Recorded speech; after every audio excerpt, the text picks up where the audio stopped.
Hey everybody, it's Sean and Lisa, the husband and wife Gen X co-hosts of Tune X podcast, here with episode 28. But here's the thing.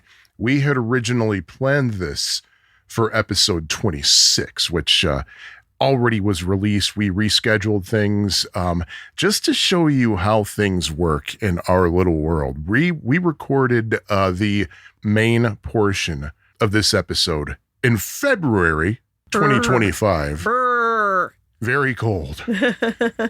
And we don't know when this is actually going to be out, whether it's going to be September, October, or like April 2027 or what. But we figured we better put this in here because the topic of the episode was something that we had been bringing up over and over and over, and that is the Beach Boys without Brian.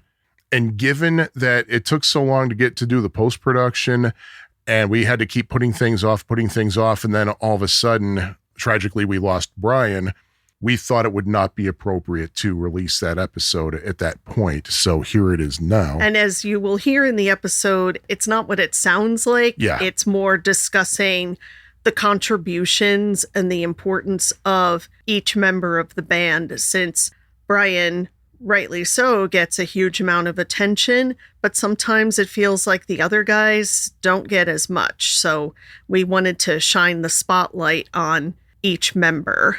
Yeah, and if we refer to Brian as if he were still a functioning member of society, it's because, well, he was at the time of the recording. So, and I was afraid that there would be a little situation if we did release that in the time or shortly after that. I mean, we do put, if you look closely at the episode descriptions, we always put the recording date on there, but not everybody reads those, even though you should.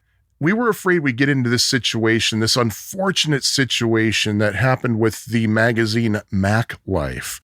It was a magazine here in the United States that was dedicated to the Macintosh computer and its offshoots, like, say, the iPhone, the iPod.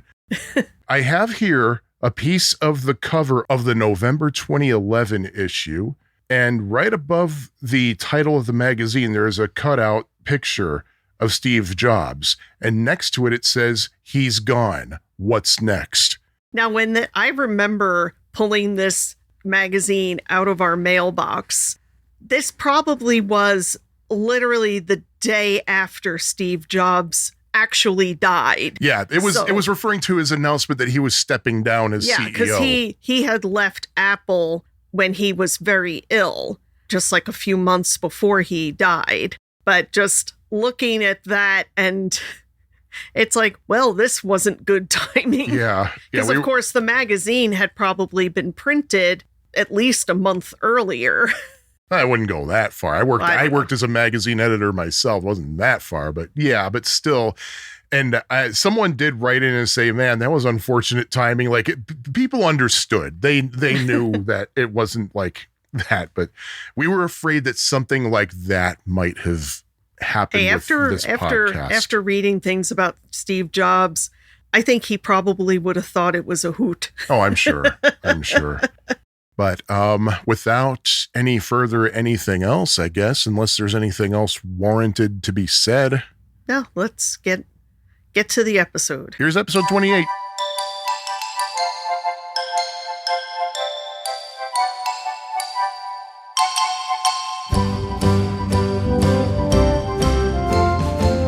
So, good evening. That's a rather ominous way to start. Well, we're talking about the Beach Boys. That's ominous true. is not out of the question. That is so true.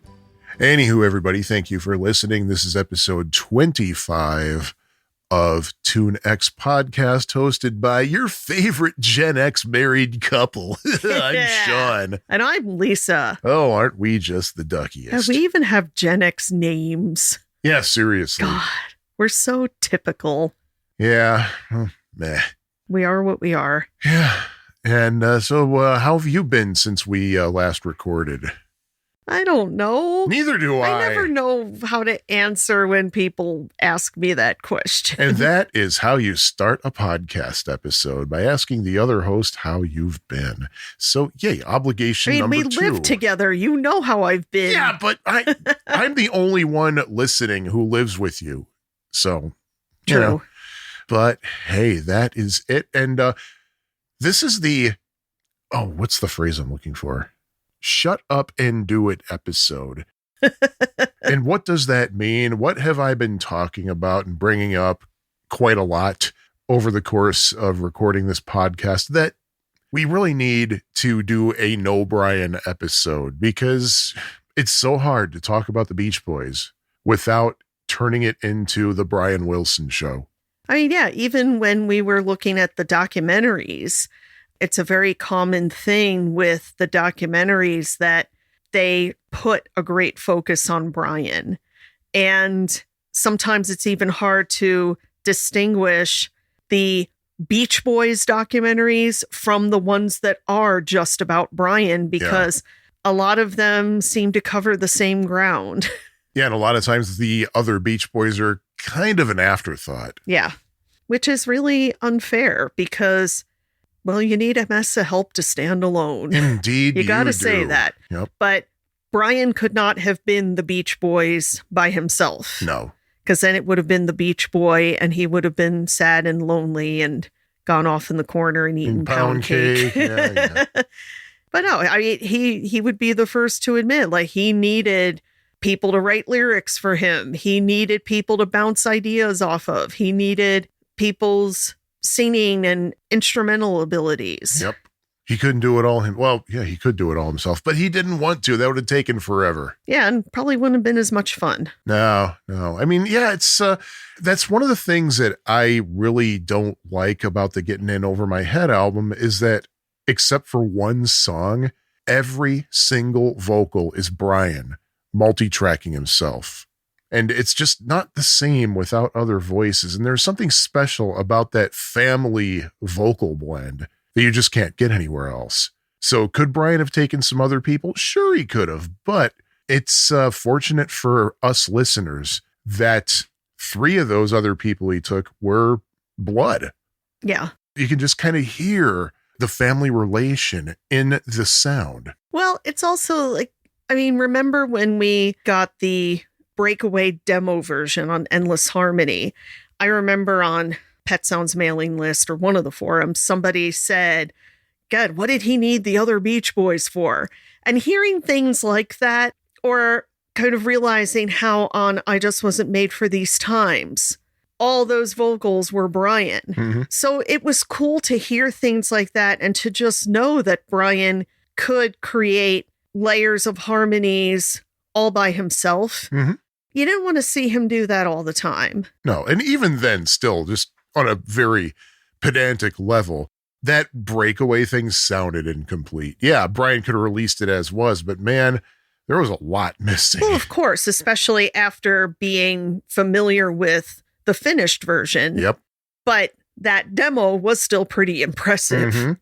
I think that was the point, that, yeah, Brian could have released that. It would have been fine, but of course he took it much further, and that's great. But he had the ability to do it all by himself. Yep. So you introduced this as an episode where we're going to talk about the Beach Boys without Brian. So what have we been doing? We've been talking about Brian. Yeah. For the last 5 minutes, we've been talking about Brian. See, this is why this is a problem, people. It is a problem. Ugh. But yeah, I think this goes back to, if not our original idea list, pretty close to the beginning, where you had said, let's do this. So we decided to finally do this. Yeah. I mean, this isn't the only time we're going to do an episode that focuses on non-Brian stuff, of course, but it's a start. It's a challenge. Is it ever? And of course, I can't think about this topic without thinking about Garfield without Garfield. Oh, yes. Those who aren't familiar with this, somebody at some time, I mean, sure, I could look it up and give credit, but I'm not going to. We'll link it in the show notes for sure. There's somebody or multiple people, I don't know who was behind this, but they basically they took Garfield comic strips and removed Garfield and anything that he said.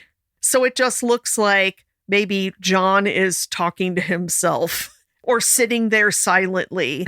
And there's something really, really bizarre about that. Yep. But it actually kind of works in a bizarre sort of way. And Jim Davis was all very supportive of it, too, I have to say. I think he actually authored a prologue in a book that the Garfield minus Garfield guy put out. Yeah, this actually became a book, which just is very strange. But anyway, Garfield without Garfield. It's the Beach Boys without Brian. Well, not without Brian, but basically...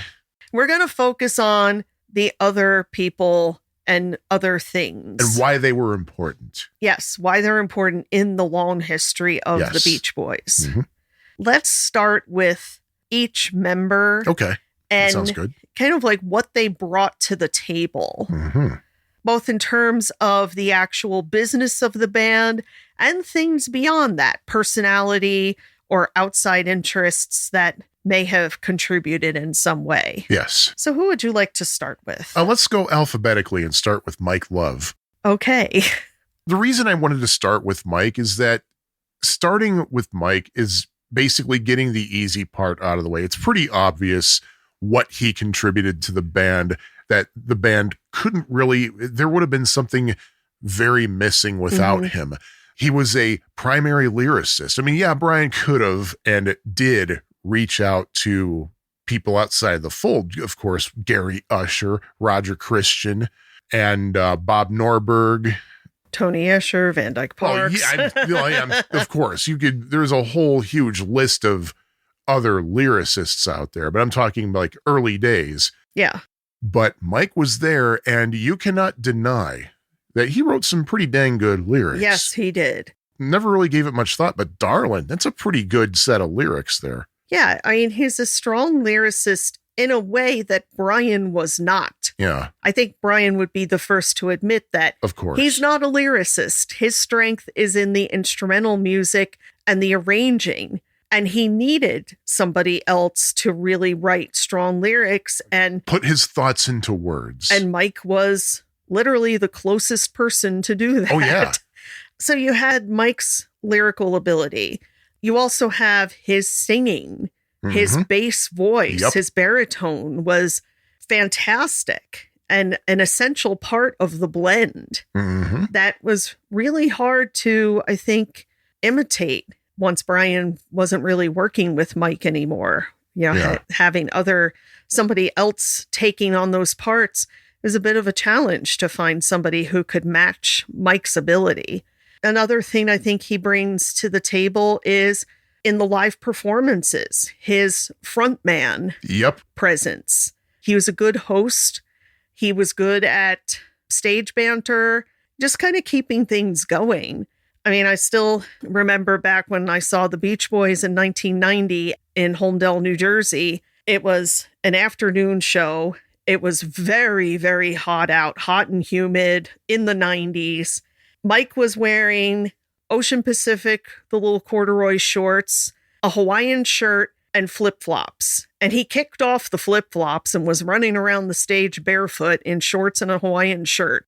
And he was doing his darndest to keep the show going, to keep energy going, where like all the other Beach Boys and their band were just, you know, it's like a line of guitars going, I'm not talking to you.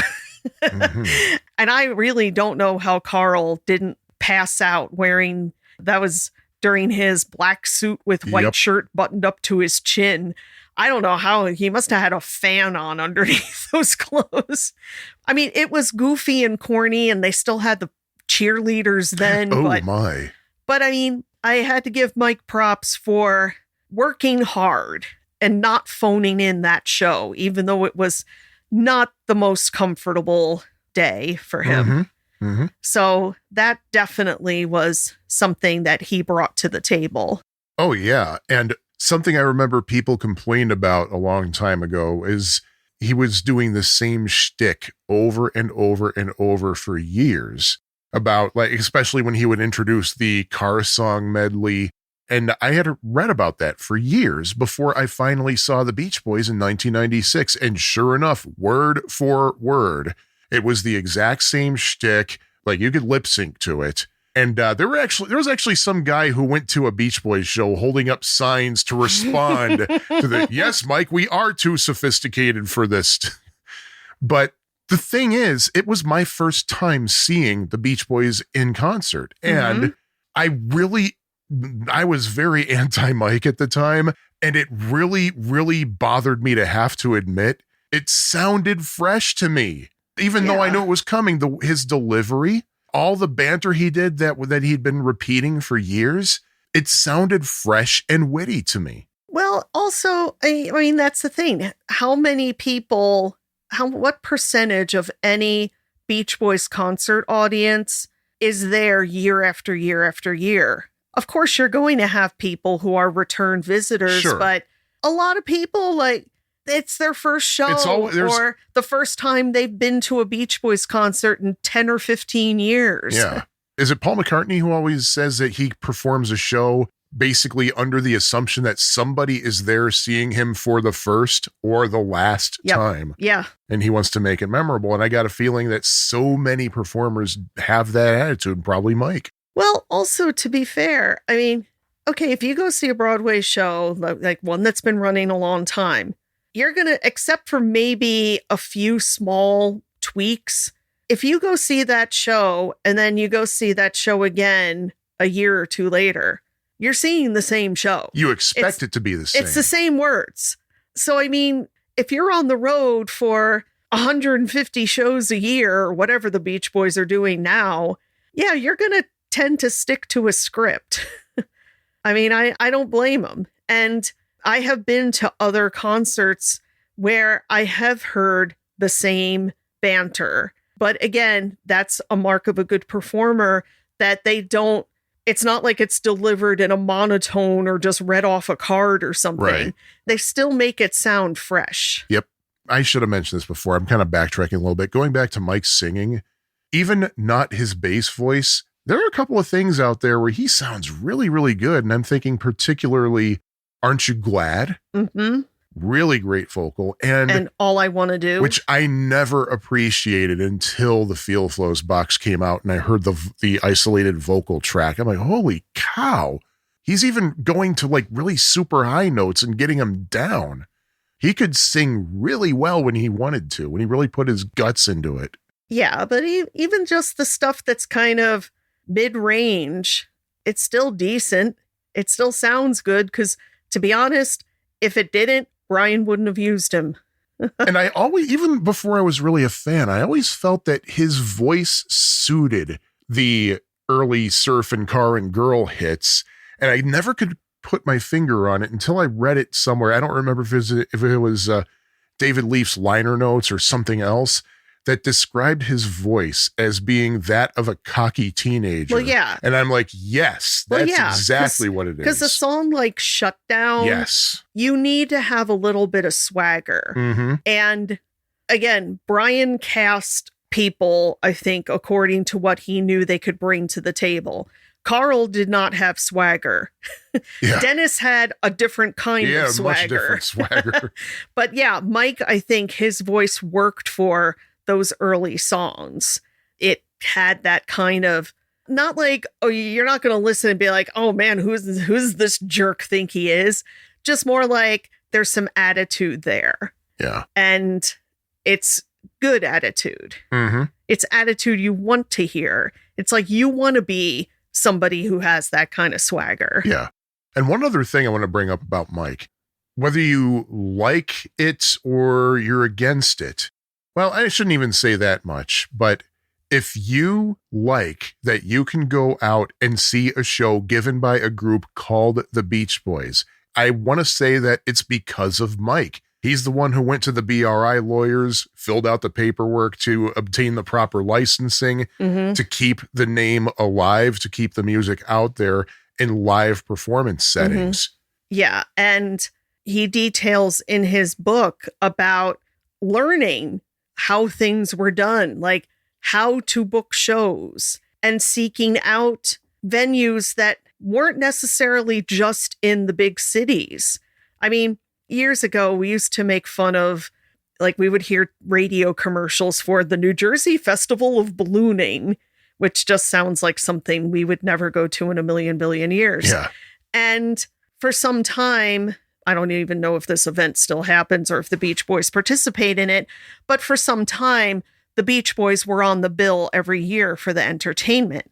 And we kind of made fun of that. But after reading what Mike talked about, Yes. it's like kind of a key thing that helped keep the band afloat during the leaner times was that they would play these festivals and venues that were kind of off the beaten path, but things that were happy to have them year after year after year. So it was like a gig they could count on. Yep. And they would do that all over the country. And they would play to people who maybe couldn't get to a big city where it's just too far away or just not accessible to them or just they don't want to drive into a city. But hey, the New Jersey Festival of Ballooning is just down the street. So Yeah, and a couple of years ago, they did a free show in Elmhurst, yeah. which a friend of mine was happy to point out to me. But, and of course, we also have to acknowledge the things that Mike has given us that people have made fun of for the years. Mind you, this is just opinion. You got to have the yin and the yang. You got to have your amazing vocal on All I Want to Do and the Rock and Roll Hall of Fame speech. You know, you got to have the good with the bad. You got to have the Rock and Roll Hall of Fame speech. You got to have Looking Back with Love. Well, and I mean, something I am glad about for Mike's book is that he gave his side of the story. Yeah. And, you know, like, whether here's what I wanted to say, and it really came out bad. And it's like every celebrity, I think, has a moment that they didn't really act the way they should have. They didn't do what they should have done for whatever reason. Unfortunately, it is captured on audio and video and journalists' accounts, and it's out there forever and ever and ever. And you're never going to live it down. Yep. And people are going to see it and form opinions. That's just something every celebrity has to deal with. So are we done with Mike Love? Yeah, we can always go back to people. Yeah, So- we can go back and we can use the magic of post-production to make it sound like it's still on topic. Okay, so who's next? Oh, that's a wonderful album. Yeah, I know, but who's next? Oh, sorry. Let's go to Alfred Charles Jardine. Well, Alan Charles Yeah, I was Jardine. going to say his name's not Alfred. I wanted to call him Albert, but I had a slip of the tongue. No, his name is Alan. I keep telling you, and I'm going to tell everybody listening to this, if you haven't done so already, you got to read Becoming the Beach Boys by Jim Murphy, because I got to say it, there's a lot of really fascinating stuff in the Jardine family. There really is. It's like, wow, you never think of Al Jardine as being the most interesting person in the world. But the thing is, he was also important to the band. The most obvious reason is, of course, his voice, I would say. Oh, yeah. To this day. Yeah, this day. His voice has hardly aged since he started with the Beach Boys. Well, that's what clean living Yeah. does. I mean, seriously, we've never known him to get involved with drugs. I don't think he's a smoker or ever was. I don't think so. And if he was a smoker, it would have been a very long time ago. But unlike other guys in the band, I don't remember ever seeing a photo of him holding a cigarette. Yeah. If he drank, it was the way a normal person would drink, parties or relaxing. Like how I had something. a beer with lunch today. But not like falling down drunk Yeah. where you have a problem or it becomes a crisis. Mhm. He's always taken good care of himself, probably living up in Big Sur in all that clean air and beauty probably helped sure. too, that he physically kept himself away from the craziness of LA and and Hollywood, that whole region. I think he was just more of like a grounding presence. Oh God, yeah. Because he was kind of he's the normal one. That he's kind of sensible. Came from a pretty strong family too. Yeah, kind of calm, didn't really seemed to be carrying a lot of baggage. Again, there might be things I don't know, just the impression I get. Mhm. And from reading different accounts of things, I mean, if there was anything, it was kept very private. So, and I mean, just even you look on stage, just we've seen Al in solo concerts, and he obviously has a great relationship with his son, Matt, because the two of them on stage work very well together. Kind of in the middle of such a dramatic group of people. Oh boy. He's kind of the center and kind of maybe kept things in check a little bit. And I think he was also a good sounding board for Brian. Oh, sure. I think Brian really respects his opinion. And there were different things, like things Al suggested, things Al brought to the group. And it was never like he was never turned down or like, oh, you're just like, he was never treated like the way Lennon and McCartney treated George Harrison at times. Yeah, right. Like, oh, you have a song. Isn't that cute? I'm going to hang it on the refrigerator. Which I think literally is how George was treated at times. At least that's how he felt he was treated. Yeah. Of course, I'm sure Paul denied it, but. And also the fact that Al was the rhythm guitarist. Like he, again, kind of held things down and was dependable. He was there. He was just somebody that the band could always rely on, I think. And he was Brian's enabler in a way. In 1963, he was the reason Brian was able to stay home and write and produce music. Al was the one who was going out on the road playing bass. And David Marks, of course, was there playing rhythm guitar. Yeah. So it gave Brian the freedom. Well, yeah, pre-nervous breakdown. Yeah. And he brought over a song that I think was extremely important to the group. It helped rake in some money for them. And I'm talking, of course, about Cotton Fields. Yes. You thought I was going to say Sloop John B. I have a whole, I can go off on that for half an hour. I have heard you go on. I'm going to make a video about that, by the way, and put it on the YouTubes. No, Cotton Fields. Cotton Fields was definitely Al's contribution and a very good one too. A very solid performance. Yeah. That I think worked for the Beach Boys. And unfortunately, because that was the very last Capitol single, right? Yeah, that was basically the contract obligation. And of course, Capitol did absolutely nothing to promote it. Can't say I blame them. I mean, how would you feel if your band was suing you? Well, and also kind of doing a song that was probably more off the beaten path for the Beach Boys at that time, because that came out in late 70, I think. Maybe it was 69. I think it came out in 70 overseas. Let me look it up really quick. But that was just when country rock was starting to grow. He even had Red Roads on the thing. I know, right? It was, you think country rock, you think Red freaking Roads. Like, what? How did he get him away from Mike Nesmith for more than 5 minutes? Because that was another thing. That was about the time Mike Nesmith was trying to raise country rock. Yep. Like beyond the little inklings that we had in the Monkees. Yeah, that was when he was getting First National Band off the ground. All right, so Cotton Fields was recorded, well, the album version in 68, the single version in 69. It was released on Capitol on April 20th, 1970. I didn't know it was that late. It was earlier too. Yeah, so Capitol completely let it sink like a stone, but it did much better overseas. Yeah, absolutely. It peaked at 103 on Billboard, and despite a promotional appearance on the short-lived variety show Something Else. Yeah, nothing like performing on a show that doesn't even have a Wikipedia page.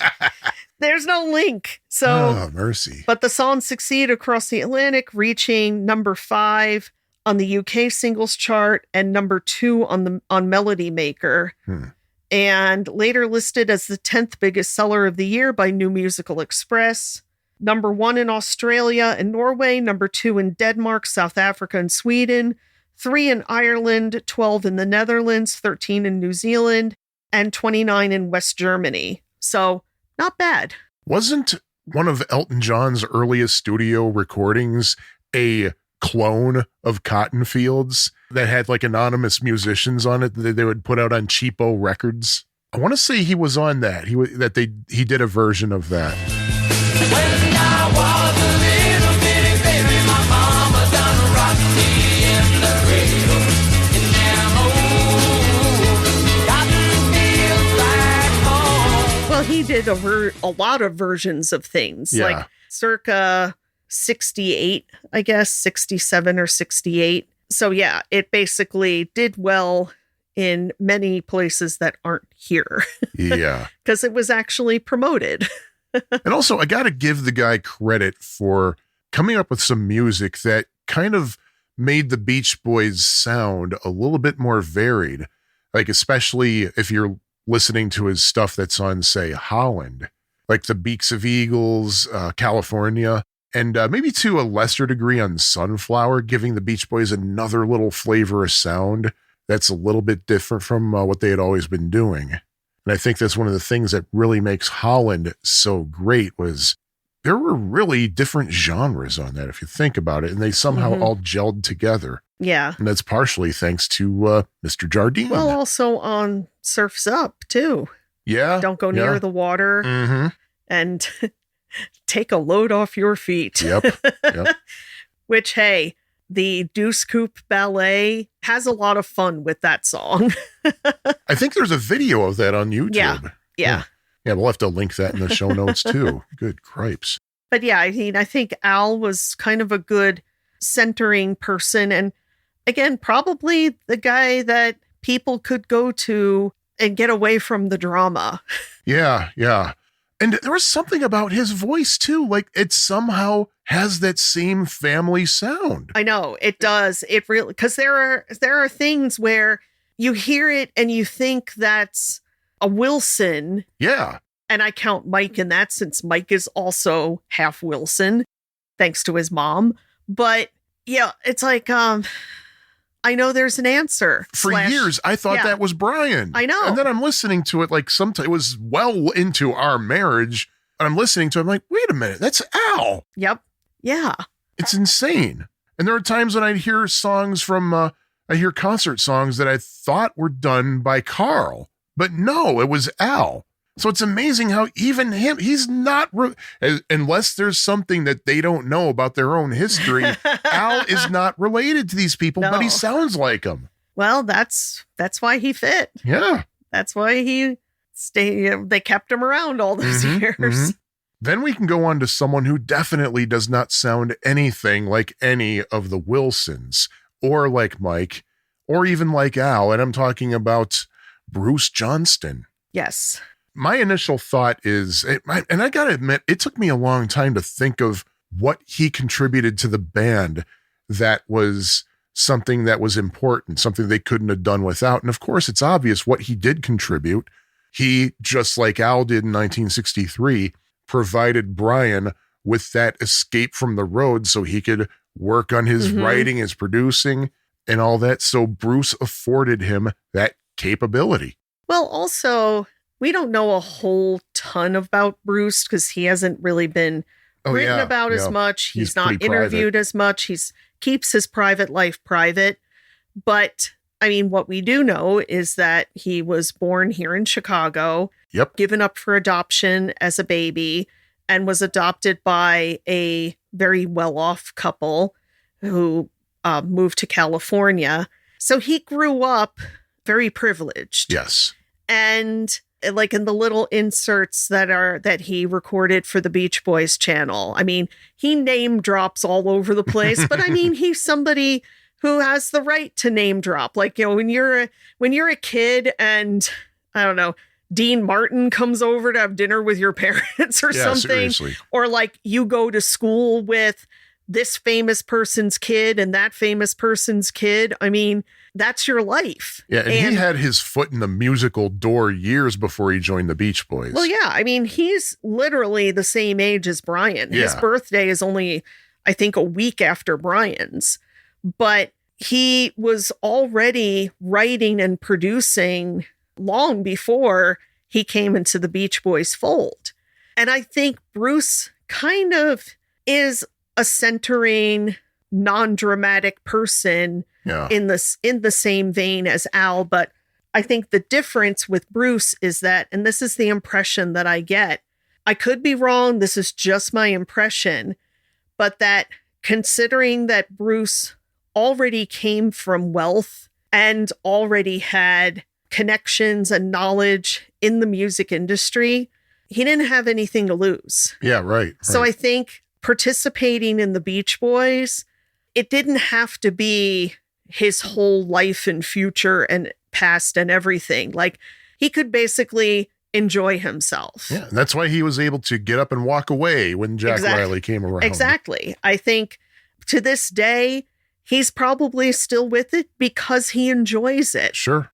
He likes doing this. I hope he does, but that's the impression I get, is that he's a pretty happy, content person who never had to sing for his supper. Yeah. And he could just focus on being part of this whole crazy advent. Like, maybe he just sees it as an adventure. Mm-hmm. And, you know, it's worked out pretty well for him. Yep.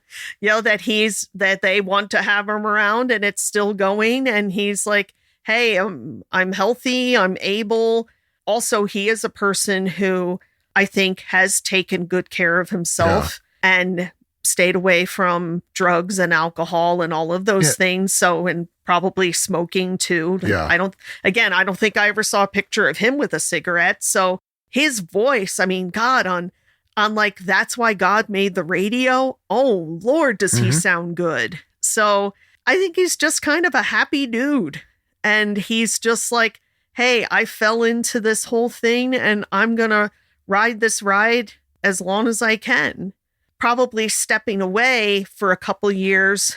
I mean, I know he left because of Jack Riley, but he came back. Yeah. And they were willing to have him back. So there was obviously really not much in the way of hard feelings of him leaving for 6 years. Mm-hmm. But stepping away maybe made him realize some things. And he's like, hey, maybe I want all this crazy drama in my life, especially since the drama was not his life. Yeah, right. That he probably, and that may have helped too, knowing that he could walk away. And he's not a corporate member of BRI, so that probably helps a lot in the long run. Well, that too, that he's not tied up in that mess. Yeah, that he can walk away. Yeah.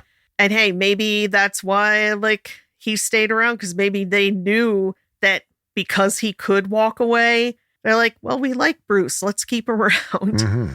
But something I do find terrifically interesting that I read, not too long ago, how, I mean, we've seen him on stage playing bass. He only knows the bass lines to Beach Boys songs. Yeah. He does not know actually how to play the bass. He can't pick up the bass in the studio and be like, like, he only knows the Beach Boys songs because he's primarily a piano player. Yep. But they needed somebody to step in for Brian. So he learned the bass lines so that he could go out on stage. And fortunately, the nature of the bass is, you probably, if you're a decent musician and you kind of know what you're doing, it probably is a lot easier to pick up than guitar. Yeah, and notice that once they got some more auxiliary touring musicians, Bruce went over to keyboards. Yeah, because that's what he really wants to do. You had Ed Carter's hair playing the bass. And I just found that kind of interesting that Bruce admitted that he only knows the bass lines of the Beach Boys songs. Yeah. And can't really doesn't know how to play the bass. But hey, fake it till you make it. Exactly. Well, he obviously made it, of course. And one thing that was on my mind, and I know a lot of people who would hear this are probably saying, yeah, so what? It's because of him that Keeping the Summer Alive was able to be put together. He would go up to all the guys and say, hey, what do you want me to do with this song? And he would try to put together some kind of compromise to get the thing going. Like it or not, he was able to do that. I personally, that's my favorite of the Caribou records. He was the adult in the room. Yeah.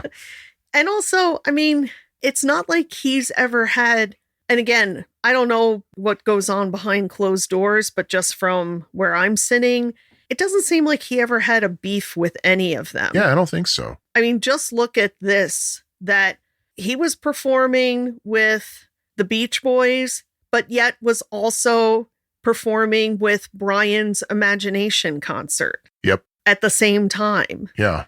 Like, there was no issue with him doing that. Mm-hmm. I hope, unless something really shady If there went on. was, then the issue was resolved pretty quickly. Yeah, because he was yeah. right back with the Beach Boys. Yeah, but I mean, it's like Brian calls up, I'm going to go help him out. Yeah. I mean, I thought that was pretty cool. And I have a feeling that over the years, Bruce might have hooked up the other guys with various things. Like, for example, I have heard that he's the one who taught Dennis how to play piano.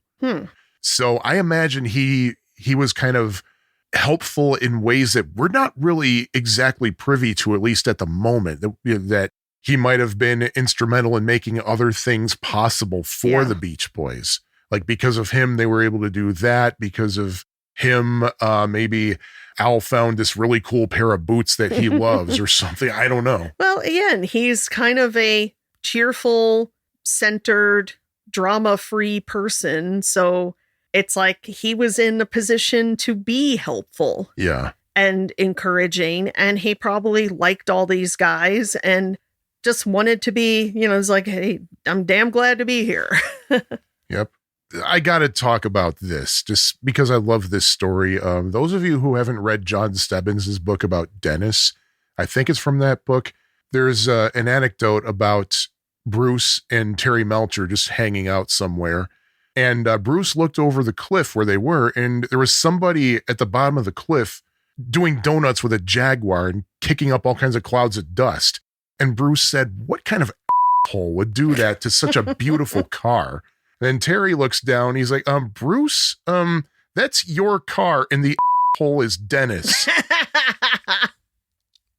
Yep. So is this our segue into talking it about probably Dennis? should be, yeah, Dennis.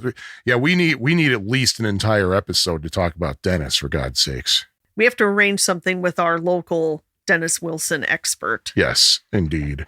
Spoiler alert, that'll be an upcoming episode. Yeah. But yeah, Dennis. Oh boy.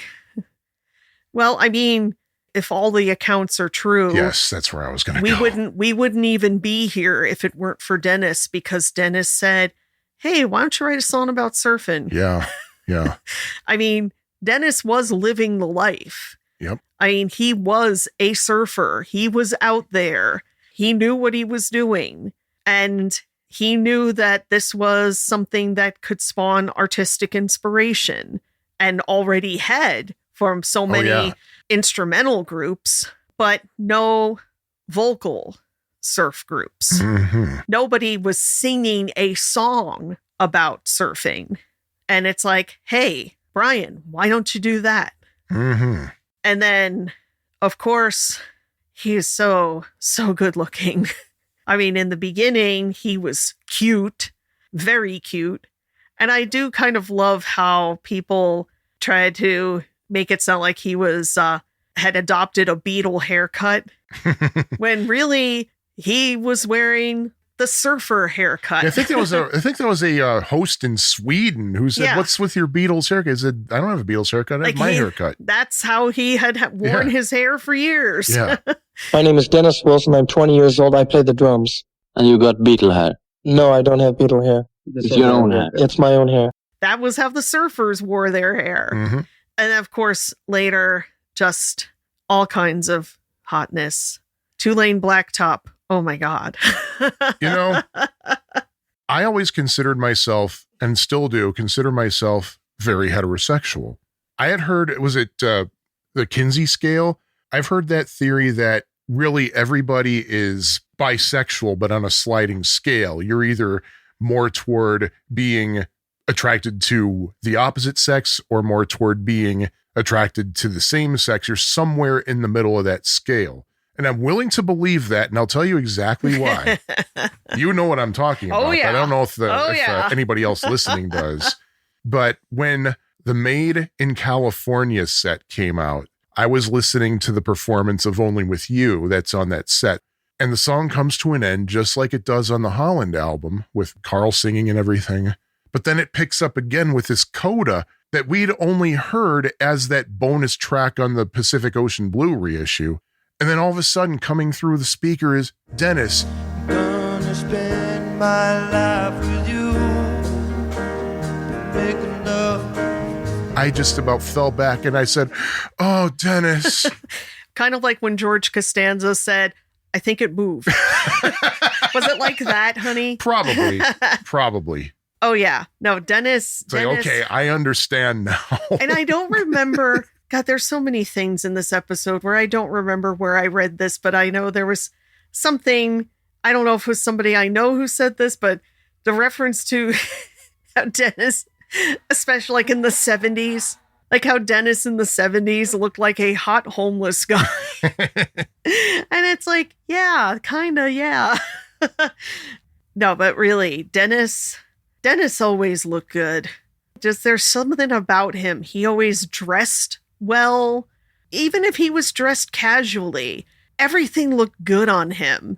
Where his brothers could wear the same outfit and look ridiculous. I mean, there was just something about him. I mean, he always looked fit and tan and California. Oh, yeah, he was Mr. California, especially when he was married to Karen. I mean, just he brought a visual thing to the band, I think. And I mean, that's not to say that his brothers weren't good looking too, but Sure. Dennis was just above and beyond. Mm-hmm. And I mean, his spirit, his sense of humor, just, what was it? What was the thing he drew? And he's like, "Hey, Mom, look." Yeah, it was at a meet and greet somewhere in like 1977. Like he's autographing Beach Boys records. Somebody handed him a Rod Stewart album and he drew a penis on it. And he holds it up to Audrey and says, "Hey, Mom, look what I drew." Like he's all proud of himself. And he was, in his 30s. Yeah. But yeah, I mean, of course, just all the accounts of so many fans we know. I mean, I've never, ever, ever heard of a fan who had a bad interaction with him. I have. Oh, really? Yeah, I don't remember who it was, but it might have been sometime around 1980 or something, because Brian was there too. And he showed up at where Brian and Dennis were, and he handed Dennis a copy of Pet Sounds to autograph. And he was with his girlfriend too. Dennis picked it up and threw it across the room. And the girlfriend was like, "Why do you like these guys?" The guy went over and picked up the Pet Sounds album that Dennis threw across the room, marched right back over to Dennis and said, "Are you going to stop being an asshole and fucking sign this record for me?" And Dennis just kind of laughed and said, "I like you. Give me that record. I'll sign it for you." Okay, so that turned out okay, but and the thing is, to be fair, this guy was briefed ahead of time. Someone had told him, "You might catch Dennis on a bad day. If he's crabby or anything, do not take it from him. You give it right back to him." And also, I mean, I've heard from other celebrities, but yeah, seriously, they don't, it's not the coolest thing to go up to them in a restaurant. Yeah. Especially if you're interrupting their meal, if they're with other people. It could be after a gig where they're tired and they just want to eat. I mean, you don't know. Avoid it if you can, but I mean... Barry Williams gave some good advice. He said, if you're in that situation, you just have to say hi. If that person is with somebody, acknowledge that person. Yes. Acknowledge everybody with that person. Introduce just say, "Hey, I'm a big fan. I really love your work." And acknowledge the other person too. Yeah, like introduce yourself to that person. Don't just ignore them or say, "Oh, is this your wife?" But then again, that could open up problems. Yeah, right. But yeah, like don't just ignore the other person. And I think I've heard from someone else, it's like, if there is food on the table, stay away. Good. Like if you have to go up to said person, do it before their food, after their food, but still. So, I mean, I'll give Dennis a pass on that. But still, I've heard so many stories of him being very gracious and loving with meeting the fans. And that was going to be what I was going to say. Like probably his biggest contribution was just outreach to the fans because he loved the fans big time. Well, I think he also, probably more than any of the other guys in the band, had a great deal of gratitude. Yeah. I mean, it's kind of like I just said, how Bruce was damn glad to be there. Like, Bruce was just happy to be part of this adventure. I think Dennis was grateful because if he didn't have this, what would he have had? Mm-hmm. I mean, I don't think he was somebody who really saw himself. I mean, we know that Brian had intentions of a career. Al did. Carl, I'm sure, would have done something. I think he was nice. definitely looking to get into music. Yeah. Carl probably would have ended up like in the Wrecking Crew. Oh, I can imagine. He would have been I good enough. I could see him just being like a very strong session musician and maybe even following the Glenn Campbell path of Sure. eventually having his own career. But it's like, Dennis, I don't know. It's like, what else would he have done? Yeah, right. I mean, we never heard of him really having any sights on a career or other paths. So he may have been tremendously grateful that all of this happened and it gave him a career. And something that I don't want to go into too much right now because I'd rather dive into this when we do our Dennis episode. But Dennis's musical aptitude is extraordinary. Mm-hmm. When you listen to the things that he produced starting in the late 60s and going through Pacific Ocean Blue and Bamboo, man, where did that come from? And it's just, you listen to things and you think, what more could we have had from him? Yeah. I mean, it's like, you're grateful for what we do have, that he did do solo work and that it is so good. But it feels like that's just the tip of the iceberg and there could have been so much more. I'm going to have to agree with you. I don't want to dwell on the music myself because there's just so much to dwell on, and you cannot overstate how important artistically his music was, both alone and with the Beach Boys. I'm still just knocked out by Hawaiian Dream, for example, that got unearthed on Feel Flows. But oh man, yeah, he was quite the musician. And just one thing I have to say is I remember one of the two parties at Rick Colville's house we went to with Jeff Foskett performing. Jeff said that if you knew Brian or Carl, you would swear that nobody could possibly be more kind or generous. He said Dennis was. Oh, yeah. He said, yeah, you had to know how to handle Dennis during his bad days, but on his good days, he was the best. Yeah. I mean, I loved hearing on the Beach Boys channel, Carney talking about like how Dennis took them camping.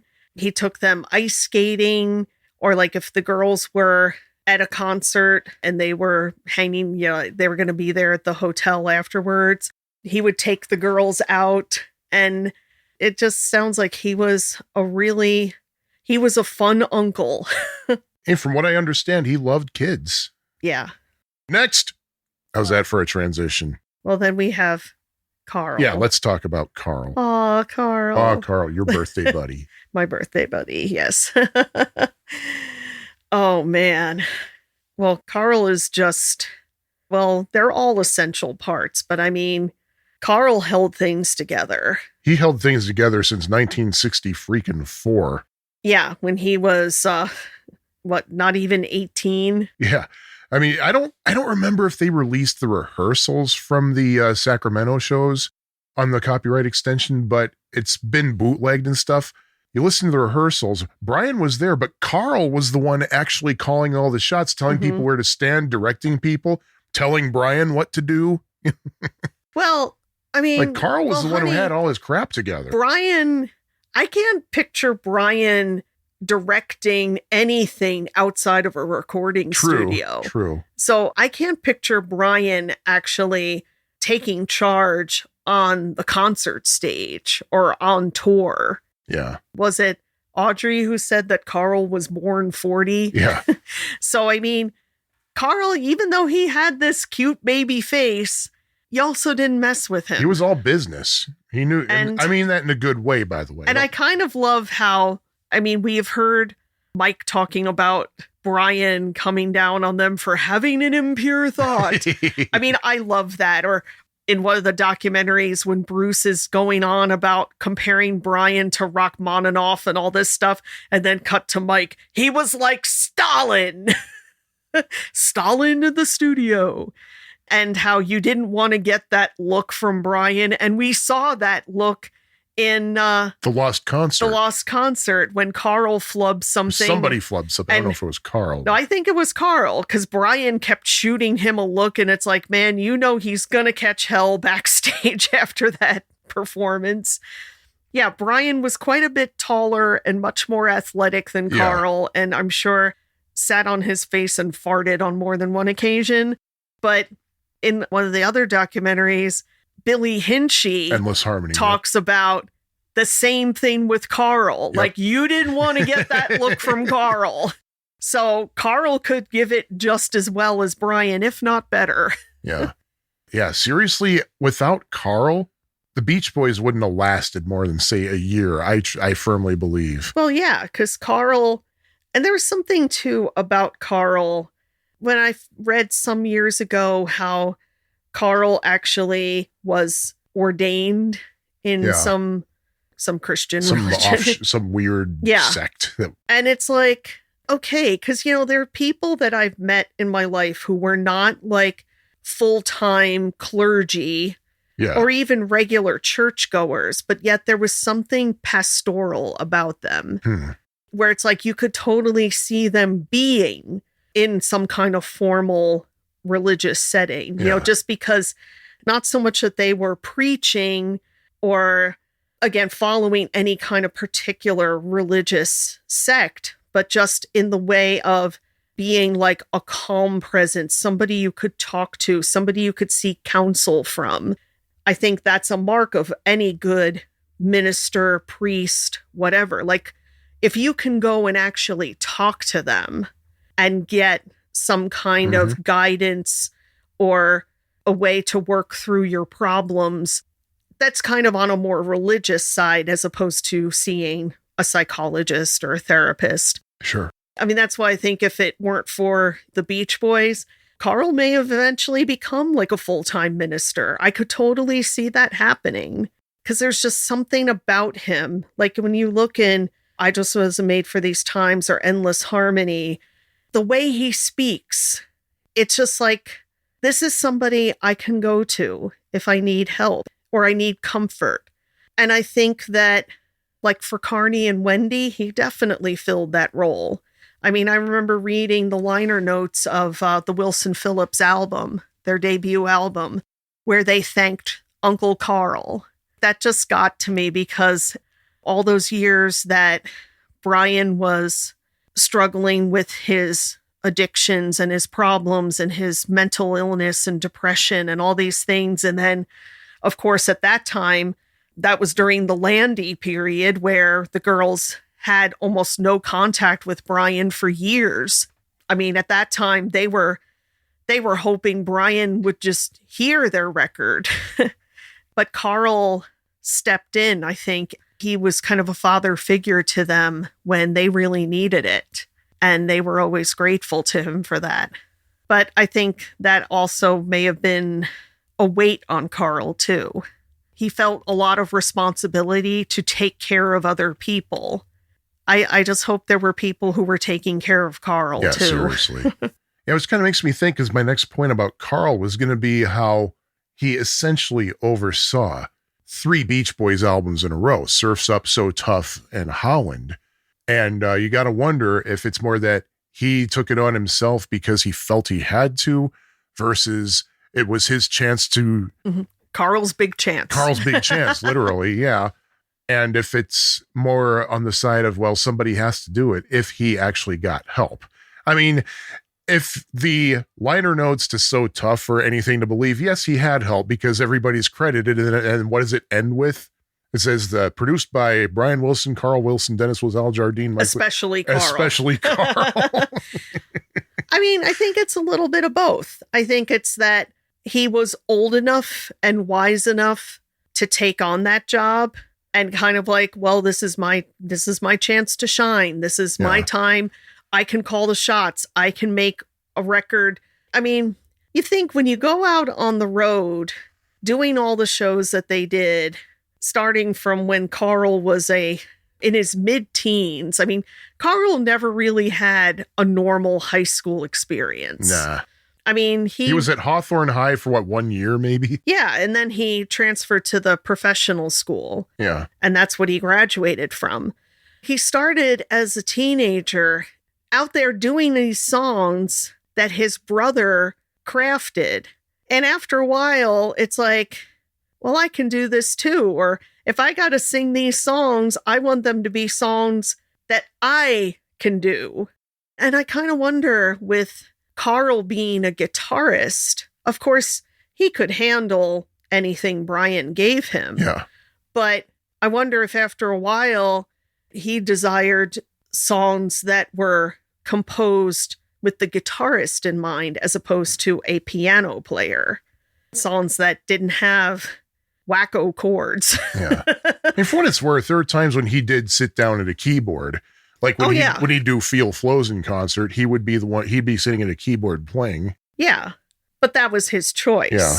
Hey, let me do something different for a change. Mm-hmm, mm-hmm. But he probably wanted to do like, hey, I want to, if I have to play these songs on the road, I want to call the shots in the studio too. Yeah. And have a song that has a cymbal crash. Because you're never going to have that with a Brian Wilson production. Yeah. It's about time. Yeah, exactly. And that's the thing. His style, his voice, it still fit into the Beach Boys vein, but it was just like Carl's songs are distinctly different in very, very good ways. And I think his work kind of took him, well, like a song like It's About Time. I mean, well, Dennis wrote that, but Carl sang it. Wait, did Dennis? I think that's one of those it's complicated kind of things. Yeah. Okay, written by Dennis Wilson, Al Jardine, Bob Berkman, and Carl Wilson. Oh, okay. It was mostly Dennis, and I helped with the lyrics. Dennis and Carl. That's from what Al said. But yeah, I mean, Carl, I think, was, again, another centering person, but also not without his own issues. Of course. And his own difficulties, but yet he was essential. I mean, just extremely talented guitar player, stunningly beautiful singer. Oh my God, yes. God only knows what I'd be without you. I mean, even just realizing that that's him on the backing of Don't Let the Sun Go Down on Me. Yep. Don't let the sun. Oh my God. And that time when Carney posted about how she heard, I don't know what song it was on the radio, and she said, and I said, oh dear God, please let the next song be an Elton John song. And it was Don't Let the Sun Go Down. I was like, oh my God. Well, wasn't it that she had like a really bad day or something? It might have been. Like she was driving home from something and she had a really bad day and she really needed to hear something good. And could have been that. And I don't know. It was not just Elton John, but her Uncle Carl. Yeah, and Carl considered him, at least we know that at least when he was sick, he referred to himself as the backbone of the band. Because when Mike suggested that he take time off and get some treatment and stuff, Carl said, but I'm the backbone of the band. Well, it's like, it's the family business. It is. He was, who's going to run the hardware store or the restaurant? Like, I think he just saw himself as so key to the whole operation. And the thing is, I think I saw it that way too, because I remember like when he died, I was beyond devastated because I cried so hard. So did I. And it was partly because I remembered, I could still hear fresh in my memory the opening of that concert that I went to in 1996 with California Girls and how it bursted in. And I remember thinking, good God, there's like this certain energy here. And I accredited that energy to Carl. And I remember thinking that energy is gone forever. It's never going to be there again. And of course, in years since, I look back on that and say, I am so glad that I went to that concert because I got to experience that energy And I got to hear God Only Knows sung by Carl in person. Yep. I mean, when I heard that Carl died, I'm not much of a crier. I don't really like to cry because it gives me a headache. It doesn't, I know for many people, it's a release. For me, it actually creates more tension. So I really don't like to cry. And I don't cry at the kind of things other people cry at. I mean, not saying I never do, but just when I saw that news, I think for me, it was more just the loss of a kind soul. Yeah. And it also was just a few months after my father had died. Yeah. And Justin and Jonah are around my age. So it's like feeling what I was going through at the time. These guys, the same thing. They lost their father. Their father was only in his 50s. They were only in their 20s. My heart really went out to Justin and Jonah because I could feel some of what they may have been going through. Oh, yeah. But yeah, we have that voice. It's like Carl always said, Brian wrote God Only Knows, and I got to sing it. He always, I think, felt privileged that he could do that. So that was essentially the core members, really. And I know we would catch hell if people heard us do this show and not mention David Marks. And to be fair, legally, on paper, even though he wasn't with the group originally, he is an original Beach Boy, according to the legal documents that his guardian, I don't know if it was Elmer or his mother, signed with Capitol Records in 1962. Well, I mean, I would say he brings, well, first of all, he was also, like Carl, a very talented guitar player from a pretty, I mean, he was younger than Carl. Yeah. So he was, 13? Something like that, yeah. And that's definitely something he brought to the table. And just also youth. Yeah. Just youth and spirit and fun. And I'd also like to say he's part of the reason that Brian was able to stay home in 1963. Well, that too. And he's definitely the reason, because what happened when he announced he was leaving? Well, Brian just about hit the roof because he knew that meant someone had to take his place. Yeah. And that someone would have to be Brian. So, yeah. I mean, I'm going to be honest. I really struggle to come up with a lot for David Marks. I mean, he was only with the band for a short time, really. And he came back, of course, for That's Why God Made the Radio in the following tour. What I did appreciate about that was they gave him a couple of his own moments. He played Pet Sounds. Oh, he did a fantastic really job good job with that. And they actually gave him a vocal. They let him sing. I think he addressed this in that interview he did with Disco Graffiti. He sang Get You Back. Yes. Which that's just kind of odd, but it's like, hey, look, this guy really can carry a tune if he wants to. Maybe it's true that Murray wouldn't allow him to even open his mouth during the session. Yeah, I mean, who knows if he had stayed with the band longer, if Al came back and, they were all together. I mean, who knows? And I don't know if this is ever covered in any references or anything, but I wonder if when Brian decided to quit the road permanently, I wonder if they ever went to him to see if he'd be interested in rejoining the band. And just say, hey, Murray's gone, so you don't have him to worry about anymore. That would have been interesting to find out if he actually was ever approached to come back. Because I don't remember it in the John Stebbins book. Wouldn't he have already been under contract somewhere else? Oh, he might have been. That's true. Because Bruce was under contract with someone else. He was I think, with Columbia, which is why he wasn't credited or pictured on the covers until.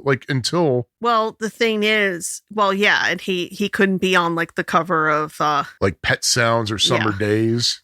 But I think with Bruce, that contract was very near an end. Yeah. And he just chose not to re-up. Where David may have just signed something, it may have been a longer term. And also Bruce was a little older and more savvy and kind of knew what was going on. So, I mean, Bruce may have been able to broker a different deal. I don't know. But I would really like to know, if there's one single thing that the Beach Boys had because of David Marks, that if it weren't for him, they never would have had, and the Beach Boys, as we know them, would either not exist or be markedly different. That's what I'm struggling with. Well, And I'm very open to responses to that too. I mean, I'm not trying to dismiss him. I'm just trying to find out. yeah. But I think it's not so much maybe that he brought something individual to the table, but he was just part of the formation of the group that made the group what it was. True.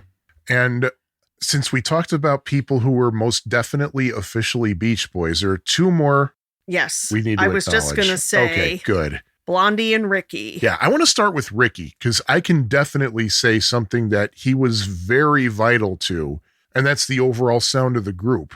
Because those drums that you hear on a lot of their stuff from, say, So Tough and Holland and the entire In Concert album and River Song, that is Ricky on the drums pounding the hell out of them and really putting a lot of oomph into their sound. Like, just listen to that and tell me that Ricky was not vital, really, to a very artistic portion of the Beach Boys' career, as it were. Well, yeah. And when you have Ricky and Blondie together, brought a lot to the table in a very short amount of time, probably not much longer than David Marks around. Yeah, right. But Ricky stayed around longer. when did he leave? I think he stayed around till about 1975. Okay. Blondie left earlier. But I mean, they both had that sound Yeah. from their band, Mm-hmm. and they brought in songs that they wrote, Yep. just kind of a particular style that was nothing. I mean, it's funny because it's like when you listen to the Flame album and you listen Such to a great album. and you listen to songs that they wrote, like Hold On to Your Brother and Leaving This Town. Mm. It's not anything like the Beach Boys, yet it is exactly like the Yeah. Beach. It's hard to say why this stuff worked so well, but this stuff worked so well. I think what it was, they had that was the height of like the FM radio album oriented rock era. And what they brought to the table fit in perfectly with that era. And basically the Beach Boys got sucked in with them. And Well, they yeah, were somehow I mean, able to gel it 'Cause, together. like, Leaving This Town is a very FM radio song, I think. Oh, yeah. Especially, I mean, like the instrumental part in the middle, that could have gone on for like an hour. Mm. Like, And it's so good on like- the concert version. Ooh. like, I mean, they could have made that an entire album side, and like WNEW in New York would have played the whole oh, yeah. the whole 25 minutes of it. And you get your DJs that sound like this, Oh yeah, absolutely. who just really dig it. Just right after they do a commercial for like rolling papers or something. Yeah. But their style, their sound fit in perfectly for where the Beach Boys were in the early 70s. They were in the right place at the right time. They were exactly Absolutely. what the Beach Boys needed. Absolutely. And they were cool, and Oh, they yeah. were interesting, and they were different. And And they literally brought additional culture to the group. Like it's really brought home. Like if you ever hear the Beach Boys recorded some PSAs for radio stations, I think they were basically go out and register to vote kind of PSAs. And Ricky's in particular sounded like it came from the heart. Like listening to Carl and Mike, they sounded like they were reading from a script. mhm. Ricky, though, Back home in South Africa, I know a whole lot of people who would do anything if they could only have the right to vote in elections or the right to serve on juries judging people's fate. In America, everyone over 18 now has that right, and if people get together, we'll all win. As a registered alien who is not allowed to vote, please put the power of the vote in your pocket and register to vote. Well, yeah, because I mean, apartheid was still in full swing during their time growing up in South Africa. I'm not 100% sure, but I think they're both considered like mixed race, which didn't make their lives any easier in that time. And how about Blondie as an individual? Musically, I can tell you this. Lead guitar playing, phenomenal. Like, listen to his guitar solos on the Beach Boys in concert. Ooh, really good. Obviously, an amazing singer.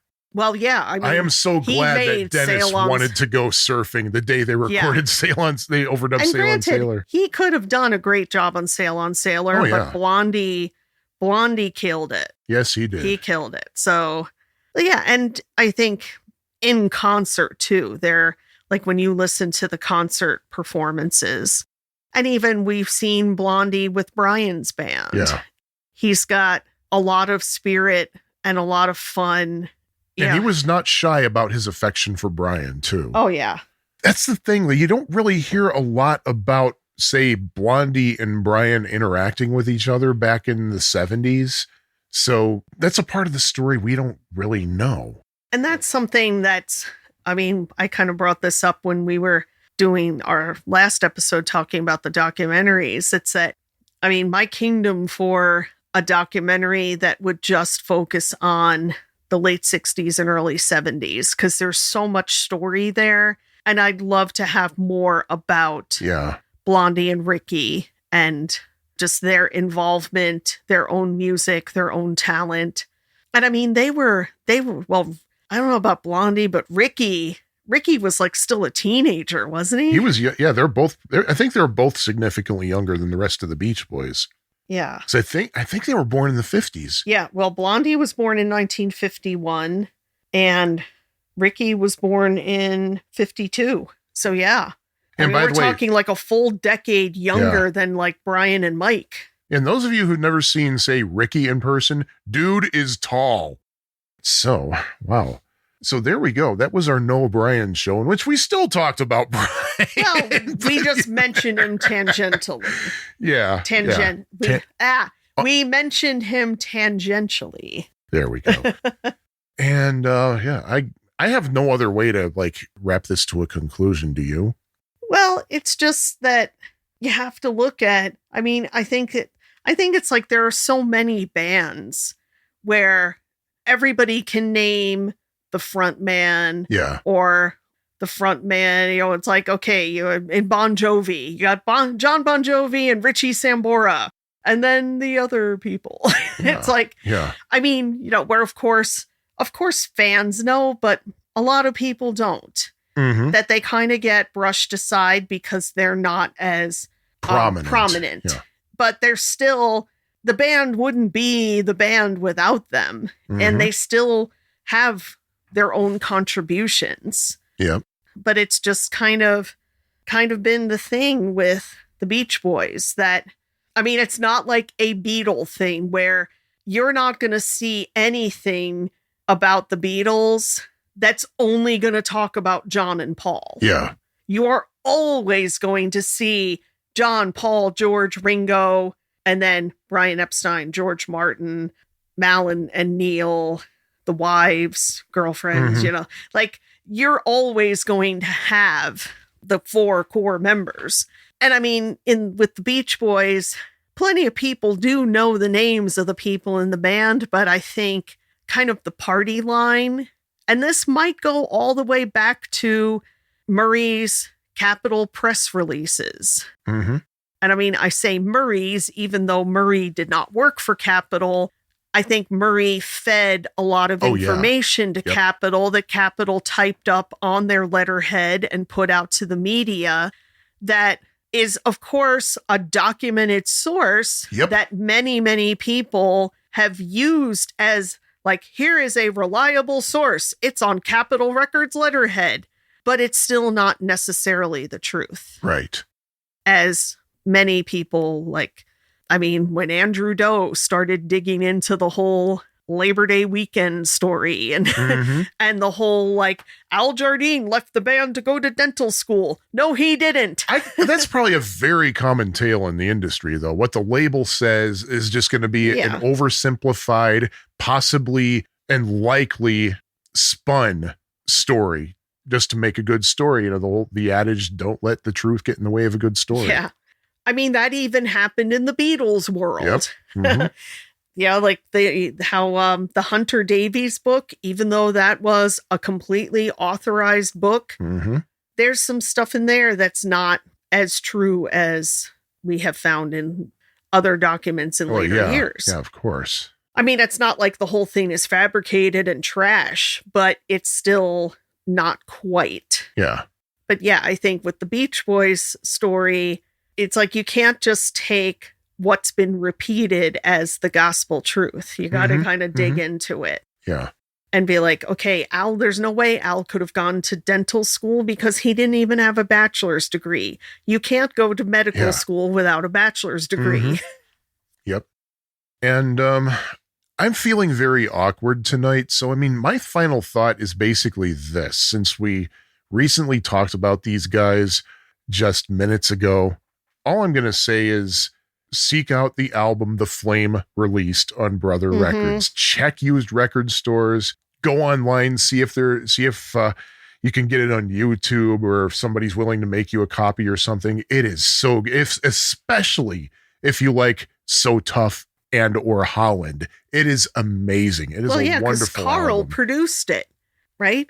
I think Carl did produce it. Yeah. Yeah. So it's got kind of Carl's style, but yet on a completely different set of songs than what you're used to. Yeah, it is so Carl good. being involved with. Yeah, that's my parting word for this episode, really. Okay. So, do you have any more parting words? Aardvark. I should have known. Hopefully, we'll be able to get episodes out in a more reasonable frequency at some point. But hey, like we said in episode 24, like you said in episode 24, actually, life. Yeah. Anyway, I guess my name is Sean. And I'm Lisa. Indeed. Thank you for listening to the Tune X podcast.